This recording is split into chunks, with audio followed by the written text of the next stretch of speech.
아니 21세기에 이게 말이 돼? 그냥 외워낼지 않을까? 우리 집사람은 주약을 줄줄 외우는 사람이야. 뭐든지 이루려면 귀신이 왜 올라타는데?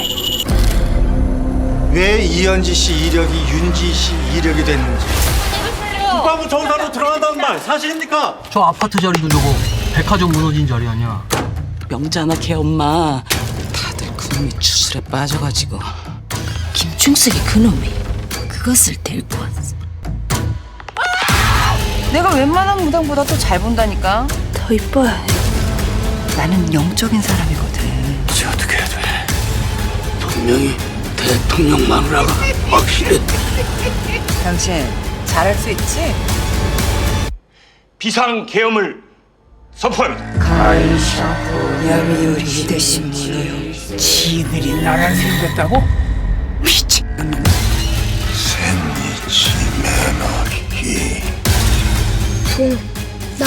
나를 잡으셨어.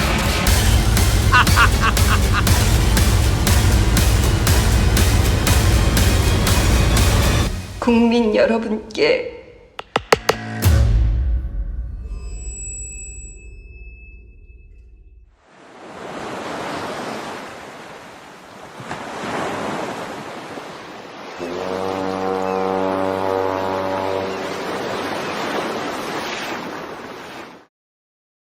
안녕하십니까, 명계남입니다.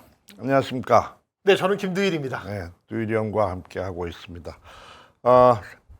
제가 이렇게 열린 공감을 통해서 여러분께 인사를 드리기 시작한 게 이재명 대통령 출범식이랑 비슷하기도 하고, 이게 열흘 20일 남짓 돼 가는 것 같습니다. 이렇게 나와서 여러분들을 만나고 또 영화 신명을 통해서 만나고 하는 게. 그래서 제가 원래 무슨 울컥불컥 대기 잘하고 떠들기 잘하고 얼굴이 팔려 있기 때문에 주목을 많이 받았지만은 그렇게 이 정리되어 있는 생각들이 많지는 않습니다. 한쪽으로만 치우쳐 있기도 하고 그게 제 약점이기도 한데 김두일 작가랑 그리고 또 열린 공감에서 여러 구독자분들을 만나면서 정리되어 가는 것 같기도 하고 그래서 배우는 게 많은데 이제 이렇게 배워가면서 또 여러분들이 원하시는 어떤 소통 방법은 무엇인지도 궁리해 가면서 나름대로 공부를 해 나갈 예정입니다. 그래서 7월부터는 정제되고 안정된 프로그램을 할 수 있으면 좋겠다라는 생각을 가지고 준비를 하면서 오늘 두일이 형하고 이런저런 얘기를 하려고 합니다. 명계남 가라사대인 거죠, 오늘도요. 네. 근데 어쨌거나 저는 이재명 대통령께서 출발을 해서 지금 달려가고 계신데 제가 지난번에도 두일이 형이랑 얘기한 적이 있지만은 이 출범 초기에 이를테면은 뽑힌 사람 대통령 그다음에 그를 바라보는 또 반대 세력 또 그다음에 지지자들 그다음에 언론 그다음에 무슨 경제계 또 아니면 길게 보면은 세계 외교 무대에서까지 주목하는 한국의 대통령이라는 존재. 그러니까 대통령을 주목하게 되는 거죠. 대한민국을 주목하게 되니까. 그런 것들이 이제 수도 없이 펼쳐지면서 새로운 그런 아젠다를 만들어낼 거라고 봅니다. 그러니까 이제까지의 모습과는 다른 대통령이고 이제까지와는 다른 진짜 대한민국을 세계도 만나게 될 거고 우리도 경험하게 될 텐데 그때 명계라면은 어떻게 뭘 생각하고 여러분과 무슨 얘기를 나눌까 깊이 고민을 해보려고 합니다. 이재명이라는 사람을 언제 처음 이렇게 인식했어요, 김 작가는? 저는 대다수의 사람들이 그러하듯이 트위터, SNS, 그러니까 성남시장 시절에 활발한 SNS 활동에 올라오는 글들이 일단은 그때는 사이다 같았다. 네네네. 사실은 박근혜 그렇죠. 시대 때 워낙 우리가 고통스러웠잖아요. 네. 예, 그때 이제 그 시원한 SNS의 글을 보면서 청량한 느낌을 받았던 게 이렇게 대통령까지 될 거라고는 저는 그때는 이제 예상을 못했었습니다. 사실은요. 네. 근데 쭉 이제 그분의 유시민 작가가 계속 성장형 정치인이라는 어떤 수사를 썼잖아요. 그런 표현을 쓰죠. 네, 그래서 그걸 보면서 그거보다 적합한, 왜냐면 이제 이 지독한 가난을 뚫고 그 다음에 어떤 권력의 엄청난 견제와 고통을 딛고서 또 지난 2022년 대선에는 낙선이라고 0.73%의 낙선이라고 하는 패배도 딛고, 그리고 이제 뭐 저희가 지금 선생님도 말씀을 하시지만 그 어느 때보다 가장 강력한 파워를 가진 대통령이 됐고 온 국민의 사랑을 받는 대통령이 되어가는 서사는 사실은 뭐 한 번도 볼 수 없었던. 맞아요. 네. 좀 특이한 경우죠. 그래서 이게 제가 어디 기회 있을 때도 말씀드린 것 같은데, 저는 이제까지 대통령하고는 다른 식의 어떤 대통령 모습이 보일 거다라는 게 거의 확실해요. 그러니까 제가 궁금한 게 하나 있어요. 이 대목에서. 네. 선생님은 일단 그 노무현 대통령과 네네. 굉장히 옆에서 있었잖아요. 아주 뭐 오랫동안. 옆은 아니지만은 좋아했죠. 네, 굉장히 다른 어떤 마누라보다도 좋아했죠. 네. 저는 뭐 굉장히 네. 곁에서 그래서. 많이 봤다고 생각을 하는데, 네. 그 노무현 대통령과 지금의 이재명 대통령을 봤을 때 뭐 이거 비교라고 하면 좀 그렇고 네. 어떤 느낌이 들었는지 한번 좀 그 차이점을 말씀해 주시면 굉장히 흥미로울 것 같습니다. 제가 그걸 언젠가 진짜 분명하게 차이가 느껴져서 저는 그걸 언젠가 한번 정리를 해볼 생각을 갖고는 있는데, 그러니까 노무현 대통령은 뭐 제가 어줍지 않게 표현하면 노무현 대통령이나 김대중 대통령 이 시대의 대통령은, 노무현 대통령은 뭐 새 시대의 첫차가 되고 싶었는데 구시대의 막내로서 자기 자리매김하는 것 같다 이런 소회도 남겼지만은, 이를테면은 그 민주화 운동을 통해서 독재 시대를 극복해 나가서 민주화 시대를 들어오면서 이를테면 그런 선각자적, 이를테면 자 가자 하고서 앞에서 주먹 쥐고 흔들면서 끌고 나가는 그런 형태의 김대중 대통령으로 비롯돼서, 노무현 대통령은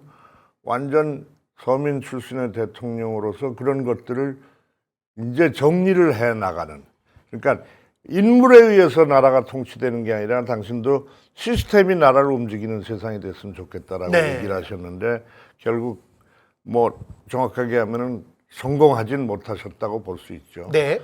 그래서 그러니까 그 두 분 대통령 시대 보면은 국민들도 이렇게 했어요. 저 사람, 야, 진짜 대단한 사람이야. 저런 사람도 있어. 야, 참, 뭐. 이런 식의 표현이 있었던 대통령이죠. 네. 그러니까 아직도 권위주의 시대에 일반 국민들이 그 대통령을 우리를 대표하는 일꾼으로서가 아니라 이렇게 우러러보는 형태의 어떤 게 있었어요. 우리보다 나은. 뭐 왕임 내지는 뭐 비슷한 느낌? 물론 그 권위를 노무현 대통령은 철폐하는데 제일 앞장서셨지만은, 그렇죠.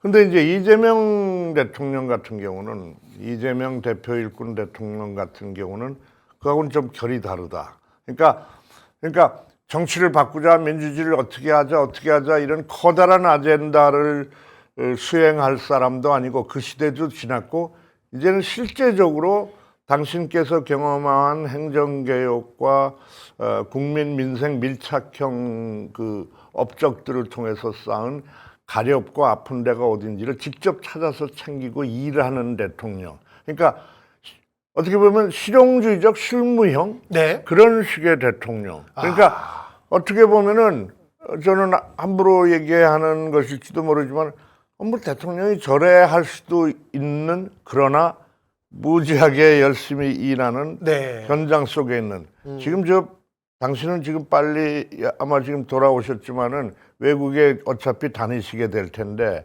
그거 참모들과 함께 외교 문제 풀어야 되지만은 늘 머릿속에는 여기 국민들이 있을 겁니다. 그래서 어디 저걸 챙겨야지 하는 것들을 갖고서 일을 하실 거예요. 그래서 뭐 중언부언 했지만은 실무형, 그리고 실용적인, 그리고 국민 속에 있는, 그리고 문제를 직접 갈등 구조를 해결하는, 그걸 직접 당신이 나서서 하는 그런 식의 대통령이지 않을까. 스스로 그런 말씀도 했죠. 대통령 정치인을 그냥 머슴처럼 여겨라. 네. 일꾼으로 여겨라. 그렇습니다. 자신도 그랬고요. 자신도 살아온 것이 그랬고, 싫어하고 반대하는 사람들이 많았죠. 그동안. 맞아요. 예, 그걸 견뎌냈고, 죽이려는 세력들과 무슨 무형의 것들도 많았고요. 근데 모두 다 그걸 죽이지 못했고요. 이재명 대통령을. 참 그걸 견뎌내고서 이렇게 온 사람이에요. 그 죽음의 위협. 네.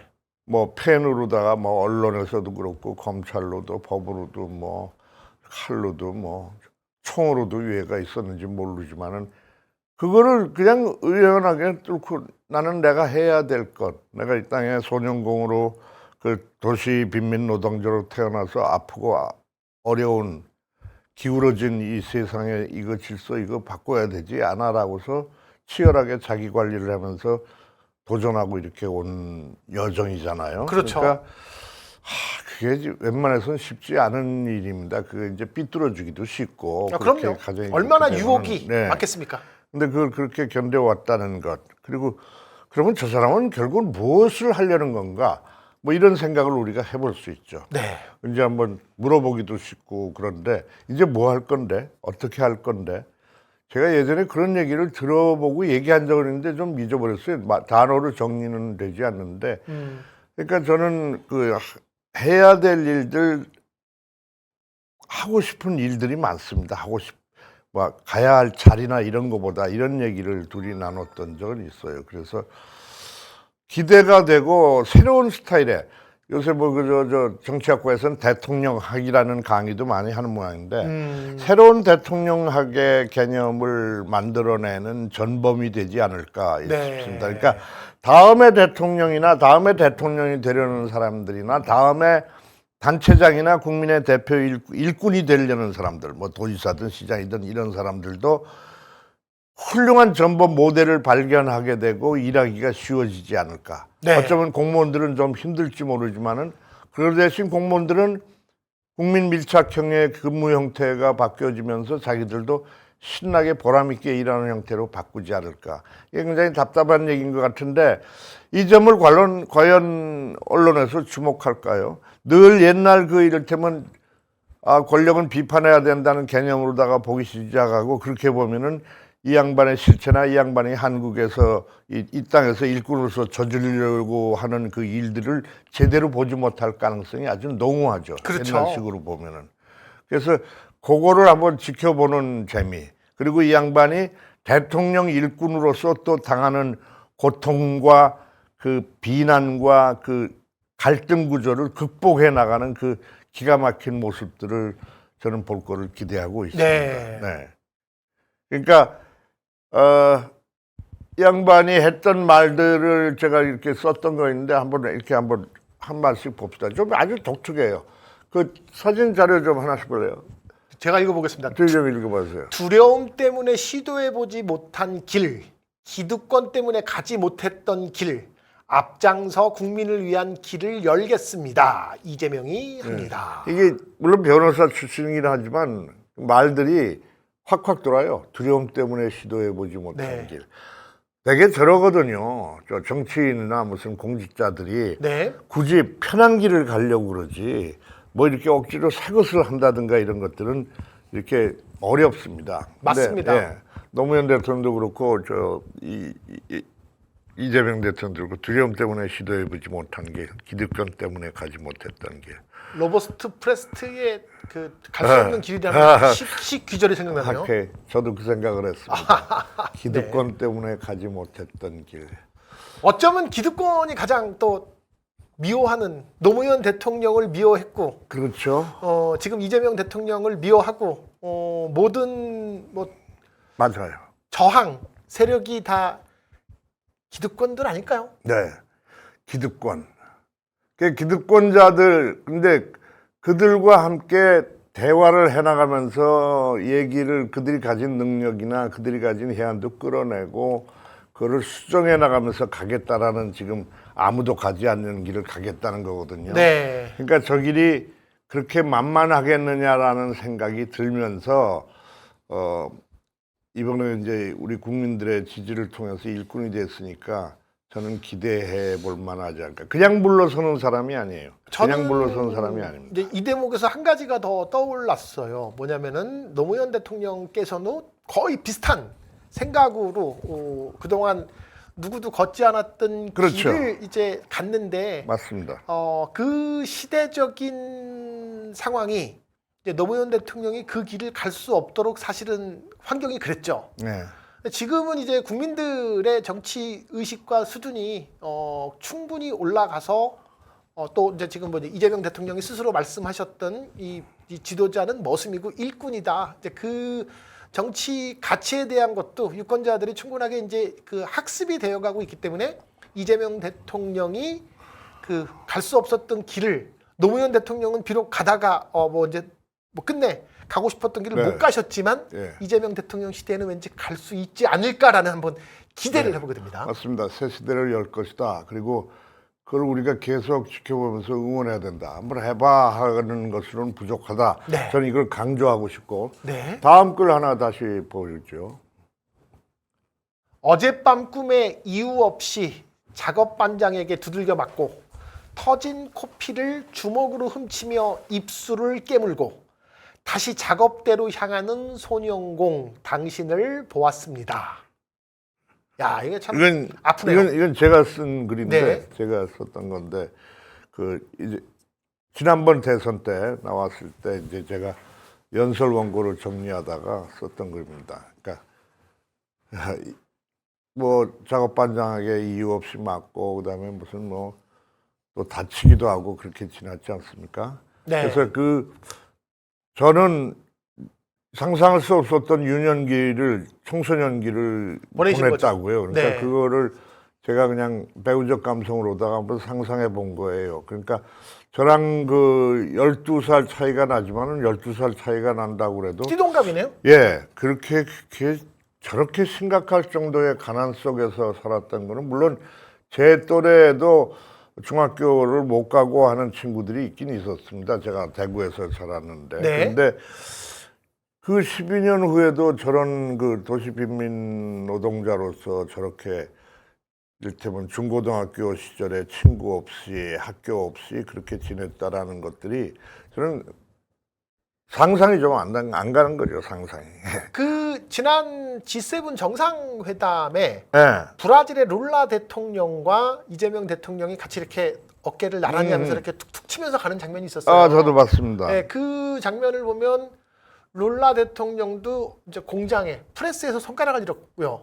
이재명 대통령도 이제 그때 사실은 뭐 이제 장애를 입은 거잖아요. 네, 다쳐서 이제 네. 팔이 굽어져 있죠. 둘 다 지독한 가난을 정말 지독한 가난을 뒤덮고 둘 다 검찰과 뭐 사법부로부터 또 탄압을 받았고 네. 그러나 두 분 다 결국은 네. 가장 국민들이 사랑하는 대통령이 됐다는 걸 보면서 맞습니다. 이렇게 서사가 비슷하구나라는 생각을 했는데 이재명 대통령의 지금 그 우리 명계남 선생님이 쓰신 글을 보니까 저도 상상이 갑니다. 그죠. 저 그림이. 예.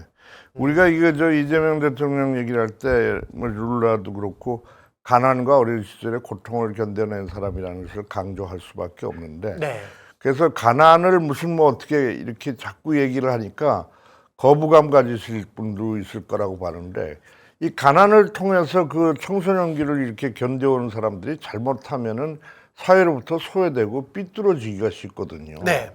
근데 그거를 아주 적극적으로다가 극복의 의지로다가 나선단 말이죠. 그리고 나서서 됐으면은 이제 뭐 변호사도 됐고 그렇게 고생해서 됐다 그러면은 잘 먹고 잘 살면 되는데 나보다 어렵고 또 나는 이렇게 해서 검정고시도 하고 변호사도 하고 그랬는데 그렇지 못하고 아직도 저 아래 세계에서 고통받고 있는 동료들이나 친구들을 보고 인권 변호사기를 택한다는 그렇죠. 거죠. 그러니까 이런 결단이 그렇게 이제 녹록해 보이지는 않다는 겁니다. 그러니까 정치인들을 우리가 선택할 때 제가 전번에도 말씀드렸지만 노무현 대통령이 그 사람이 뭘 하겠다는 말을 보지 말고 그 사람이 어떻게 살아왔는지를 보고 결정하시면 국민 여러분, 유권자 여러분들이 선택하는데 실패 안 하십니다. 이런 얘기를 하셨듯이 이 사람의 가난했던 삶을 가끔 들먹이면은 거부감을 느끼실 분들이 있을 수 있다고 봐요. 아유, 그게 뭐 대단하고 그 지질이 뭐 그런 얘기를 자꾸 하고 그러는데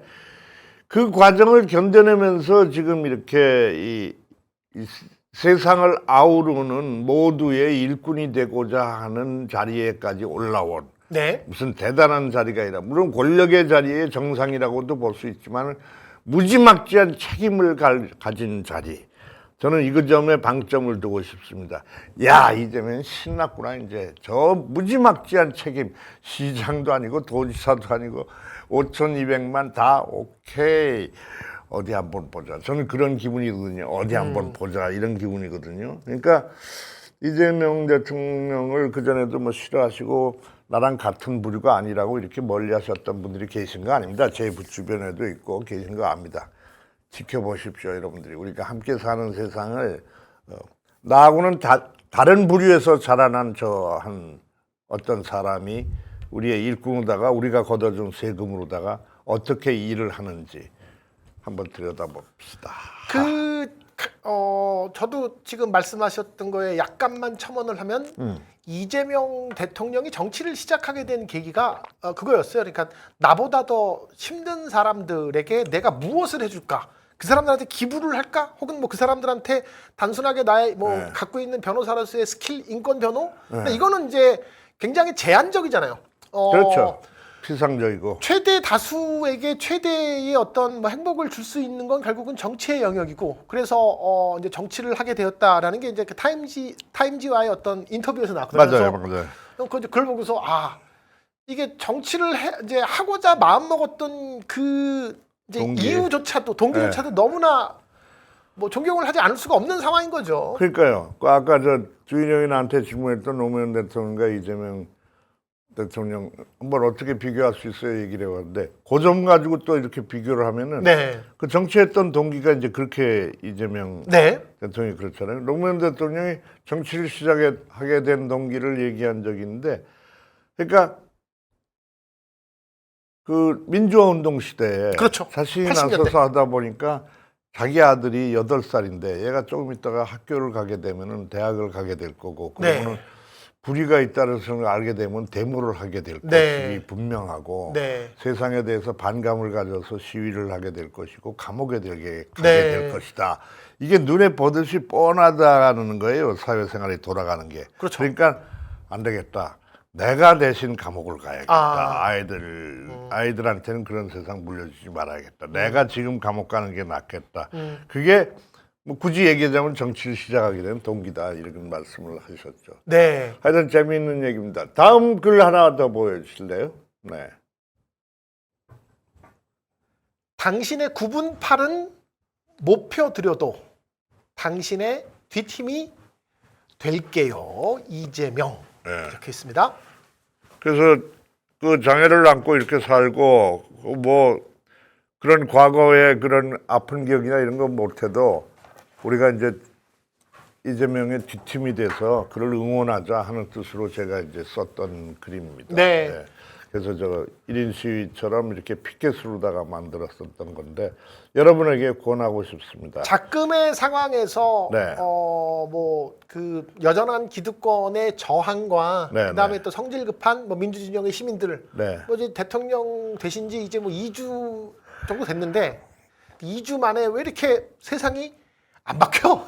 이제 그렇게 이제 급하신 분들이 또 물론 뭐 이제 워낙에 우리가 뭐 윤석열 이 진짜 내란 수계 시대를 사는 것 자체가 워낙 고통스러웠기 때문에 마음이 급하고 초조한 건 알겠는데 조금만 굉장히 중요한 시기입니다. 일반인들 그리고 언론인들 그다음에 소위 방송에 나와서 패널로다가 50대 50의 마이크를 가지고 이렇게 그냥 백가쟁명식에 얘기하시는 소위 지식인들, 파워 엘리트라는 분들, 뭐 분석하고 평가한다고 얘기하시는 분들, 하여튼 이 중차대한 뭐 이제 정권이 바뀌었어, 새로운 대통령이 이런 사람이 됐어, 그러니까 이거를 이렇게 봐야 돼, 이거를 이렇게 뒤집어야 돼, 뭐 그게 재미있고 그게 업일 수도 있겠으나 대한민국이 지금 엊그저께도 말씀드렸지만 내란 사태도 정리가 되지 않고, 그렇죠.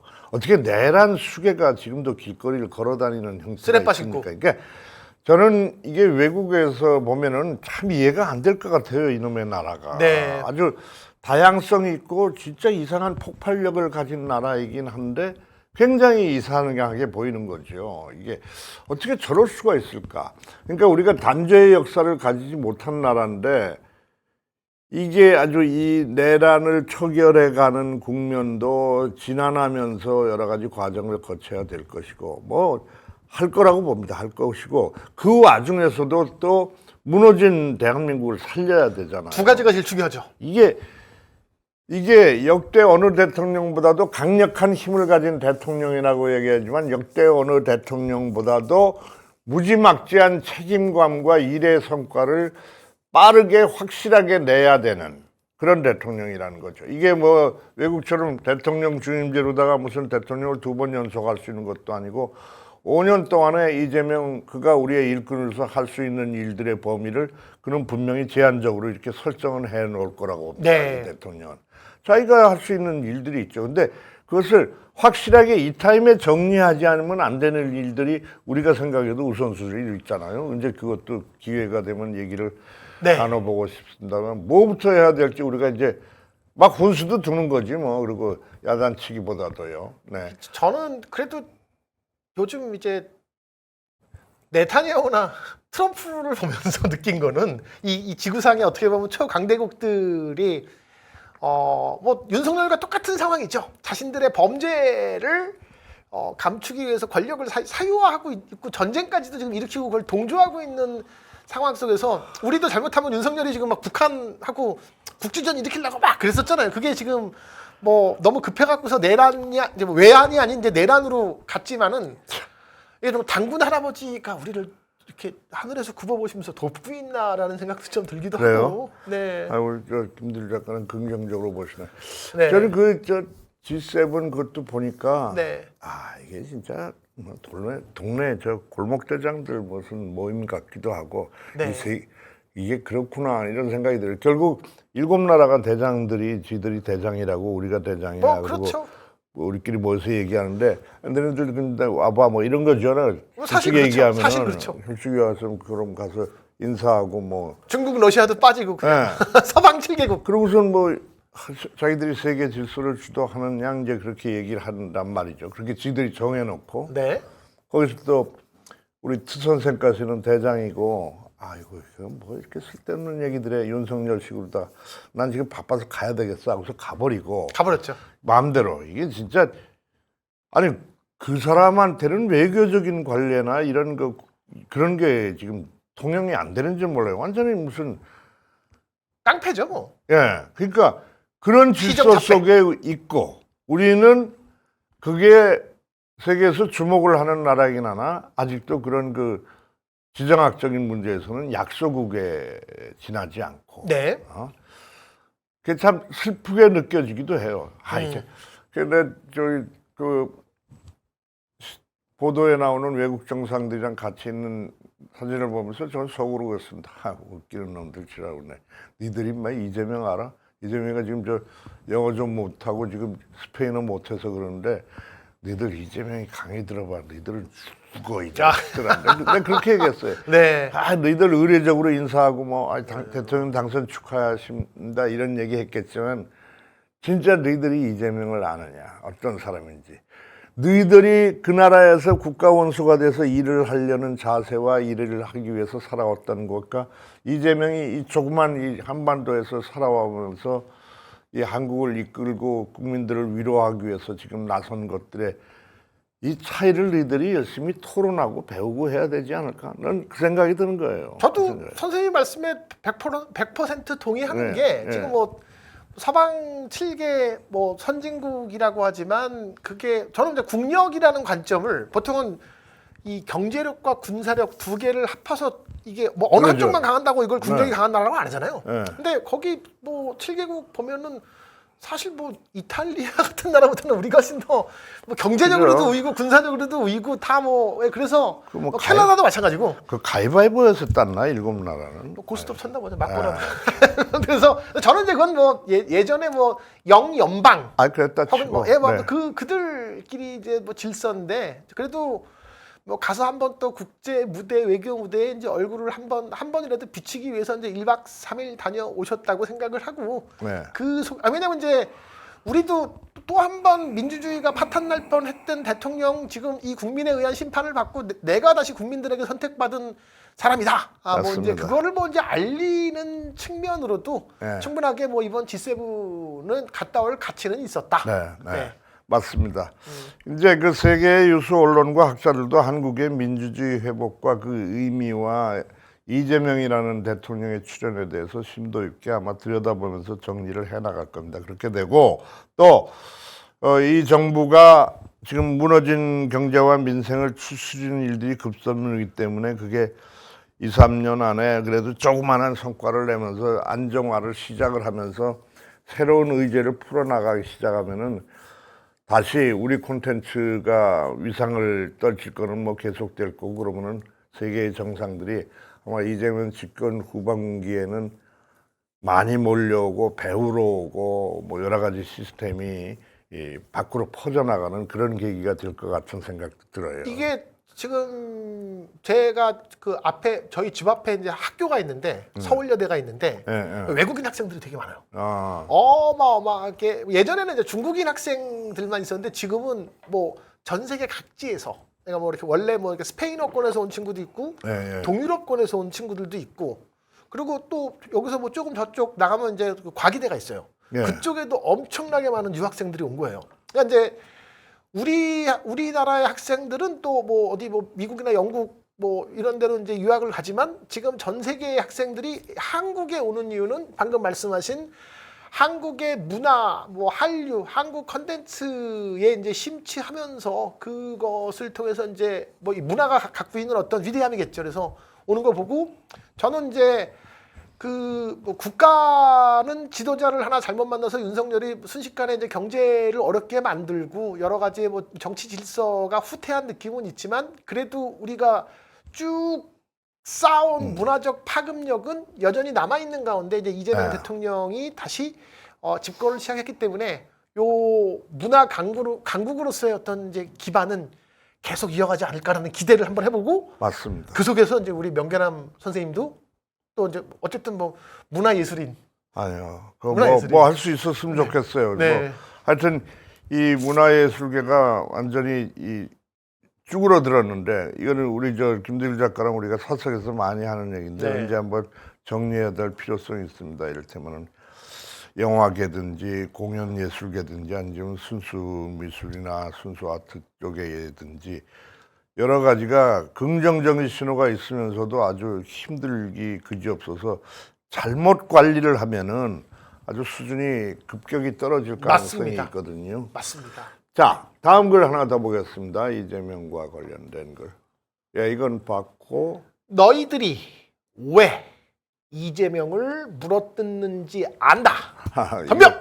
이게 제가 그때 썼던 건데. 이때는 좀 격정적이네요. 2021년 10월 10일. 네. 야, 그러니까 그 지난 저 때가 딱 대장동. 네네 그때입니다. 그 하도 뭐 난리 칠 대장동으로 난리칠 딱 제가 왜 저걸 아냐면요. 네. 저 때가 이제 이제 제가 대장동 그분이라고 하는 동아일보의 단독 기사가 요때까지 이제 이재명 후보가 윤석열한테 앞서고 있었는데 그 가짜 뉴스 때문에 이제 이게 뒤엎였어요. 그래서 굉장히 좀 제가 화가 나서 심지어 저는 아직까지 저걸로 민사소송하고 있습니다. 동아일보를 대상으로 제가 원 거예요. 무려.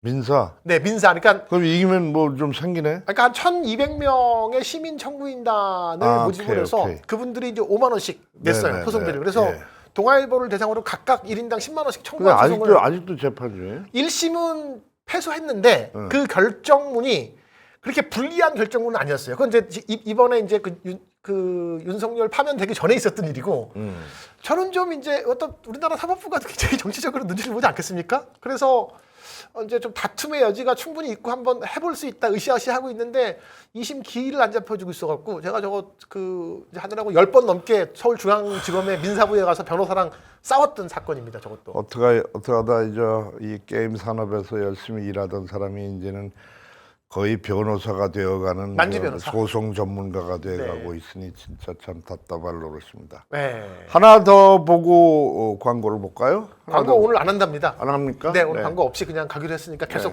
자, 가시죠. 하나 더 보겠습니다. 지상 최대의 개혁 일꾼 이재명. 저것도 네. 10월 10일 날 2021년 날 그때 쓴 겁니다. 그러니까 이재명을 표현하는 말이 무엇이 있을까를 이렇게 이제 찾아보는 거죠. 그러니까 그때 이제 이를테면 카드 뉴스나 이런 걸 만들기 위해서 이렇게 했는데 아마 저거는 저렇게 구호로서 보여지지만은 아마 이제 실감하고 실제로 느껴집니다. 야, 저렇게 일하는 사람이 있어? 뭐 이를테면 예전에 성남시장을 봤던 성남 시민들이 느끼는 것을 국민들이 뭐 범위가 크기 때문에 체감하시는데 편차가 있을 수 있고 속도감이 있을 수는 있으나 분명히 효능감을 보시게 될 거라는 말씀. 다음 거요. 적폐 세력의 귀환을 막아야 한다. 네. 이재명. 아, 전화를 정말 지금 네. 21년 10월 10일은 굉장히 격정적이셨네요. 아무리 봐도 뭐 이제 좀 흥분을 잘 했죠. 그래서 네. 그 적폐 세력의 귀환을 막아야 한다는 우리가 이제 지난번에 이 빛의 혁명으로도 일부 성공한 것이 있죠. 네. 그래서 당분간은 저들이 귀환을 꿈꾸는 것이 불가능하고 그렇게 될 텐데 그 잔재들을 정리하고 벌을 줄 건 주고 정리를 해야 된다는 점이 중요한 겁니다. 네. 적폐 세력이 항상 이게 우리 정치권에서 논의될 때 보면은 이 민주 진영에서도 적폐 세력을 청산해야 된다라는 것에 모두가 동의하고 흥분을 하면서 그리고 우리가 함께 같이 살기 위해서 서로 토론하고 합의점을 끌어내고 끌고 가야 된다라는 점에 대해서도 동의를 하면서도 적폐와 손을 잡을 수는 없다라는 점. 적폐와 어떻게 협치를 하느냐. 네. 근데 협치를 해야 된다는 것은 당연하고 왜냐하면은 이런 생각을 가진 사람은 저런 생각이 있으니까 이 과정이 아주 그 정치인들이 담당해야 된 지난한 그 갈등과 고통의 몫이고 그걸 지켜보는 양 진영의 지지 세력들의 갈등과 고통도 심하거든요. 그러니까 그 점에 대한 해결, 그 점에 단방의 해결은 안 될 텐데 그것을 어떻게 극복해 나가느냐, 해야 될 실용적인 앞으로의 가치나 성과를 준비해 나가면서 그 오랫동안 쌓여온 이를테면 양대 진영으로다가 갈라치기 돼서 정치인들이 그걸 자기들의 이익으로 이용했던 이 병폐를 어떻게 고치느냐. 이 과제도 이재명 정부에 있는 거죠. 이재명 정부에 있고 우리 저 거대 여당, 여당한테도 있고 야당들이 개과천선을 하고 이 협의의 테이블 나와서 서로 논의를 하고 이러면서 발목 잡기가 아닌 이런 식으로 하는 거를 보고 싶은데 그 볼 수 있을지는 모르겠습니다. 저는 불가능하다고 봅니다. 그러니까 지금 이제 김민석 총리 후보자 이제 그 인사청문회 관련된 협의를 하는 걸 보면은 그 뭐 증인 신청 관련해서도 저쪽 국민의힘 측에서의 증인 신청하는 거 보면 아 얘네는 좀 깽판을 놓는 게 목적이지 전혀 뭐 협치라는 혹은 뭐 국가의 미래 지금 대한민국의 국민들의 민생을 위해서 빨리 총리 후보자가 이제 임명이 돼서 뭐 챙겨야 될 거 아니에요. 근데 그거를 이제 정치적으로 방해하는 목적 말고는 없어요. 주일이 형 그러면 이재명 시대도 암울해요. 이렇게 네. 이를테면은 상대 정치 세력이 잘못되기를 바라는 것 그것에 편승해서 하는 정치를 계속해서 정쟁으로다가 이거를 이끌고 간다면은 네. 국민의 삶은 어려울 수밖에 없습니다. 그러니까 상대가 잘못해야 돼, 상대가 흠집이 나야 돼, 상대가 아파야 돼. 이것을 그 이를테면 정치 행동의 최일선의 목표와 실증적 태도로다가 이렇게 일관하는 걸 계속한다라면은 그러면 그 피해가 자기들 기득권의 이익으로 돌아가는 게 아니라 국민들한테 피해가 온다라는 거를 절실하게 알아줬으면 좋겠는데 답답하네요. 하지만 그럼에도 불구하고 저는 하지만 이제 이게 사실 그 시절을 노무현 대통령 시절을 너무 뼈아프게 겪어보셔갖고 열린우리당 이제 152석으로 승리했을 때 아 이젠 모든 것을 다 할 수 있겠다. 그때 뭐 4대 개혁 입법 뭐 이제 다 이제 통과시킬 거라고 믿고 등등 했는데 결국은 이제 그때 열린우리당의 그 아무튼 역사적 최초로 이 민주진영에서 과반을 넘겼음에도 그리고 대통령 행정권을 갖고 있었음에도 불구하고 그 힘을 제대로 쓸 줄 몰랐던 거예요. 싸울 줄 몰랐던 거예요. 그러니까 저들의 적폐 세력의 기만술에 넘어갔던 거고 언론 적폐들의 같은 이 정치 기득권과의 이 연환 작전에 이제 우리가 말렸던 건데 최소한 지금 작금의 현상에서는 뭐 민주당이 지금 3번 연속 다수당이고 2번 연속 뭐 압도적인 의회 의석과 그리고 전 뭐 내년 지방선거에서도 특별한 지금의 이제 기조가 이어지면 잘 될 거라고 믿고 있어요. 그러면 이제는 적어도 이재명의 여당, 이재명 정부와 여당은 이 국민의힘은 제가 뭐 다른 어디 뭐 시사인인가 어디 다른 기사에서 국민의힘은 망할 기운도 없다. 뭐 이런 이제 이 심층 기사를 보면서 그래 저들의 저런 상태를 우리는 이제 뭐 동정할 필요도 없고 얕봐서도 안 되고 그렇다고 뭐 너무 이제 자만해서도 안 되고 그래서 민생은 민생대로 챙기고 정치적 협상은 어쨌든 우리가 그냥 안 할래? 그럼 말던가 언제 그렇게 이제 가서 확실하게 싸울 줄 아는 이제 물론 정부 여당. 네, 맞습니다. 저도 저럴 때면 국민의힘이 저 내란에 거의 방조하고 뭐 그거를 탄핵을 그렇게 한 정당이니까 무슨 뭐 정당 해산까지 가야 된다. 저긴 진짜 맞아요. 망하고 다시 태어나야 된다.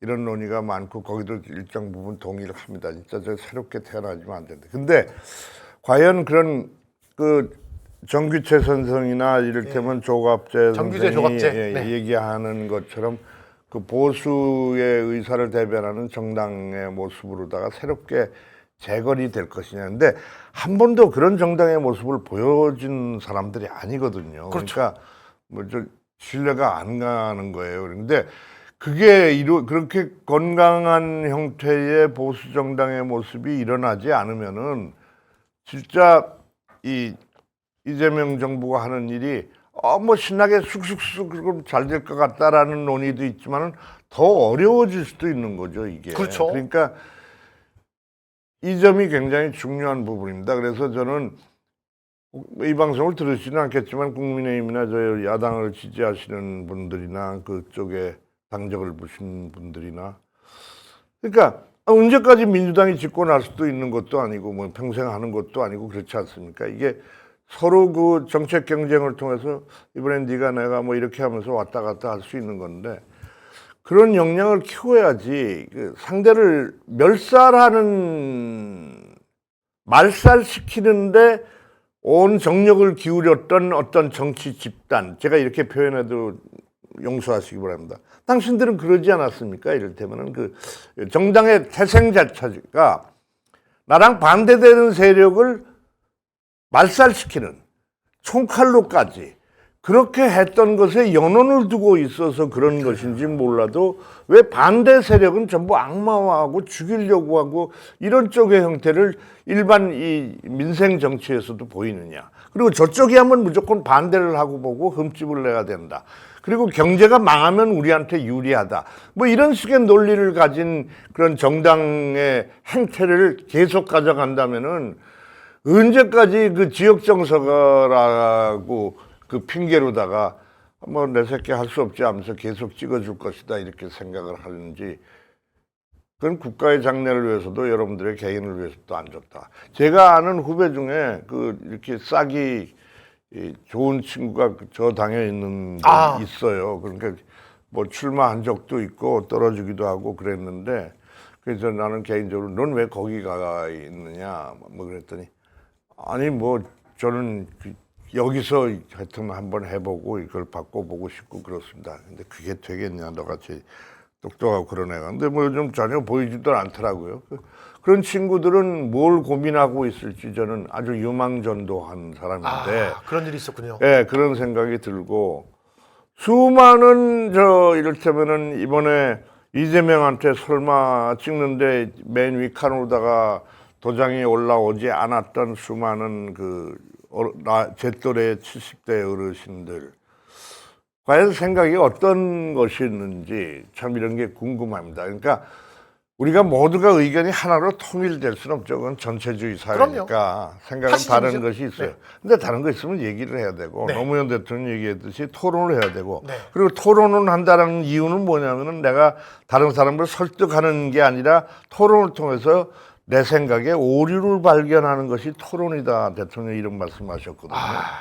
이런 것들이 이루어져야지 100분 토론이나 뭐 어디서 하는 식으로다가 이쪽에서 한 사람, 이쪽에서 한 사람이라서 양쪽에다 똑같은 시간을 배분을 해가지고서 이거는 저는 그게 토론이라고 보지 않거든요. 그래야 공정해지고 공평해진 것 같지 않고. 네. 사안이 있으면은 그걸 가지고 주고받고 하고 또 수정하고 그래야 되는데 이건 짧은 방송이니까 요 시간에 그 토론 잘하는 저쪽 친구들 보면 그래요. 난 이 말만 계속 반복해야지. 그럼 계속 그 말만 반복해서 그게 짤로 남을 테니까. 맞아요. 대답도 안 하고 하여튼 저는 그 문제는 아니라고 봅니다. 하여튼 저 이 사법 리스크는 정리를 하고 넘어가야지. 그러면 우리나라의 미래가 없습니다.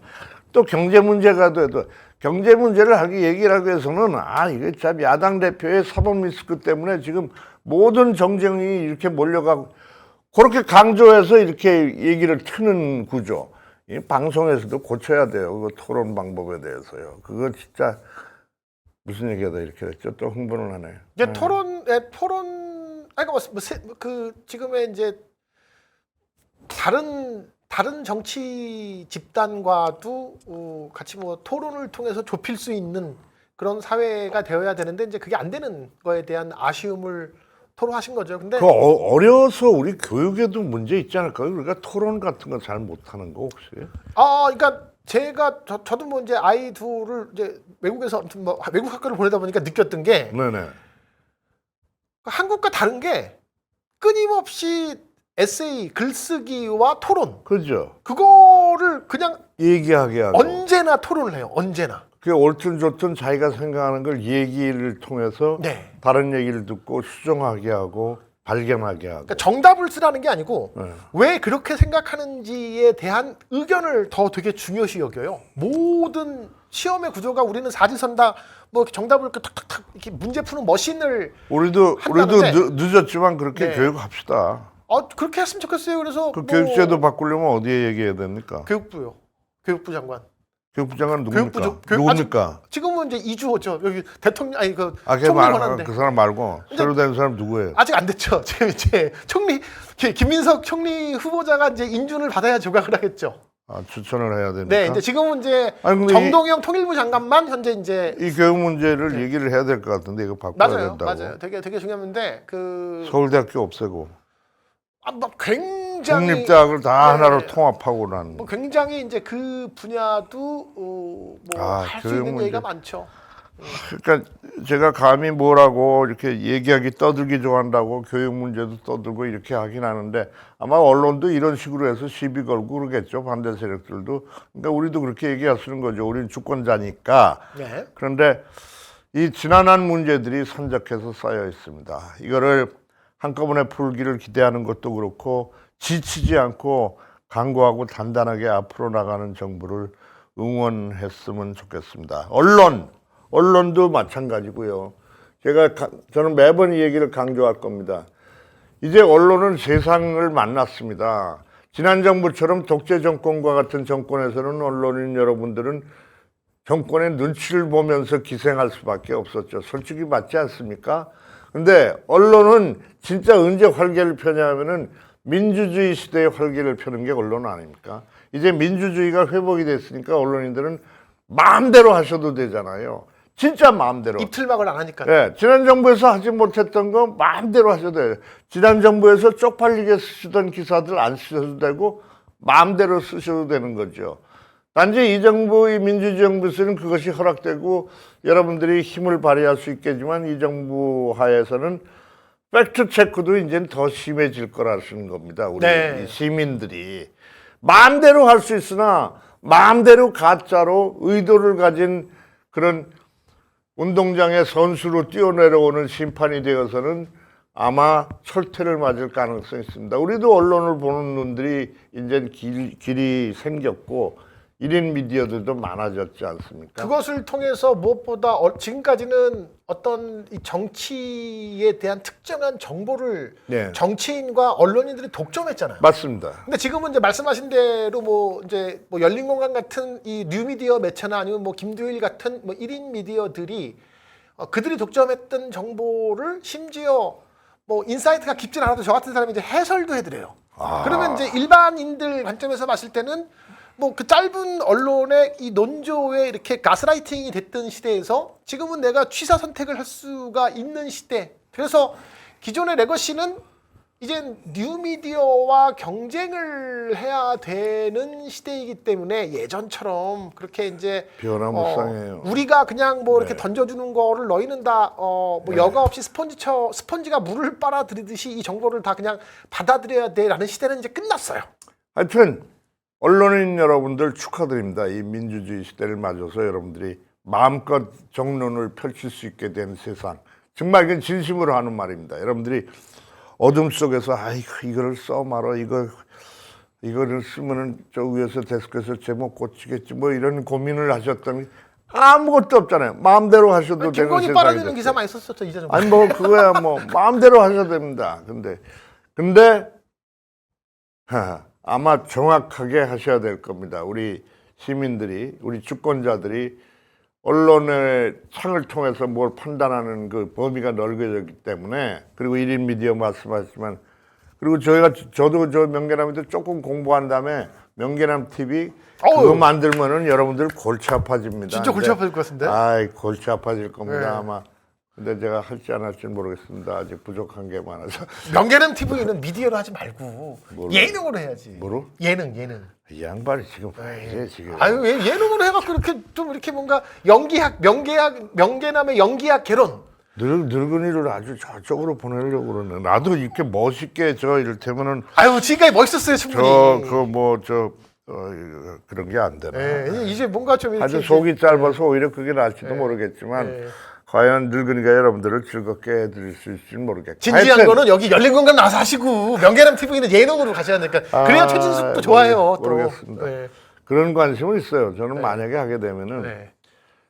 이게 남들이 잘 안 하는데 기후 문제나 쓰레기 문제나 이게 지구 환경오염 문제 이런 것에 이 얼굴이 팔린 것이 보탬이 되면은 좀 도움이 됐으면 좋겠다 생각을 제가 합니다. 뭐 냉정하게 한번 말씀드릴까요? 좀 훌륭한 생각이신데 뭐 훌륭하긴 뭐. 매우 훌륭한 의지이신데 보시는 사람이 그러면 굉장히 없을 것 같아요.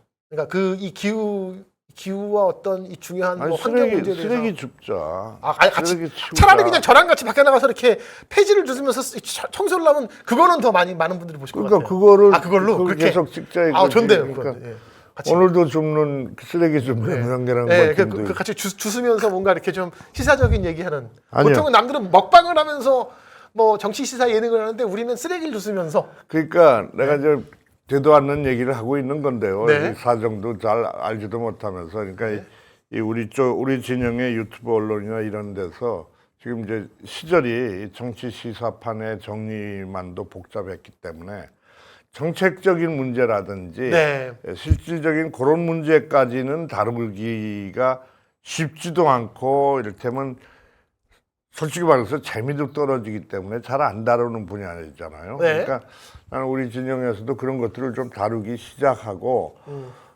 그런 것에 대한 토론들이 건강하게 구독자들이랑 이루어지고 그게 구독자들이 오프라인에서 피드백으로 이루어지는 뭐 그런 것이 이 1인 미디어 이 세상에서도 벌어지는 이게 하나로 크게 무슨 뉴스공장처럼 이렇게 커지진 않더라도 네. 작은 것들이 그런 커뮤니티를 형성해 가면서 구독자들을 맞습니다. 연결하는 네. 그런 것이 되면은 적당하지 않을까. 그게 소셜 미디어와 1인 미디어가 갖고 있는 강점이자 앞으로 지향해야 될 그렇죠. 방향인 것 같습니다. 저 유튜브 제국의 탄생이라는 내가 책을 봤는데 이게 또 세상이 어떻게 될지도 모르는 상황 아닙니까? 그렇습니다. 이게 워낙 미디어 환경이나 첨단 기술의 발전이 놀라워서 하여튼 지켜보겠습니다. 이 나이 먹어서 힘들어 죽겠지만은 여러분들을 끝까지 따라가 보고 저는 제가 여러분들한테 무슨 새로운 정보를 전하거나 새로운 논거를 제시한다거나 이런 생각 절대로 하지 않습니다. 배운다운 생각을 하고 여기서 만나는 분들이랑 공부를 열심히 하면서 여러분들 곁에 늙은이 친구 하나 되겠다는 생각으로 있습니다. 젊은 오빠. 이쁘게 봐주시기 늙은 오빠. 바랍니다. 네, 여기 열린공감 TV의 그 구독자분들이 이렇게 오빠 형님 소리가 되게 많더라고요. 그래요? 네, 정말 아주 더더욱더 요즘 이렇게 네. 점핑업 하고 계시는 느낌이 들어갖고 제가 옆에서 보기 아주 좋습니다. 아주. 손석희 선생의 옛날 앵커 멘트로 마무리하겠습니다. 저희는 내일도 최선을 다하겠습니다. 감사합니다. 명계남 가라사대였습니다. 감사합니다.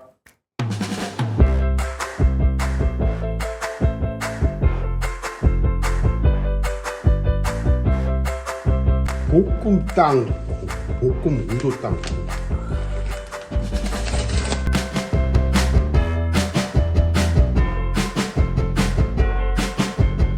맛있습니다. 죽입니다. 네. 꽉 들어 있습니다.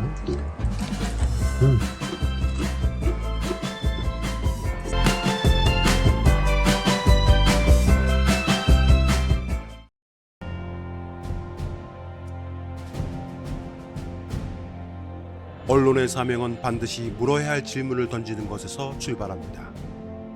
열린공감TV와 탐사전을 오는 정치 권력, 자본 권력 등 그들의 이권과 카르텔을 감시하기 위해 반드시 의혹에 대해 질문하고 진실을 알리겠습니다.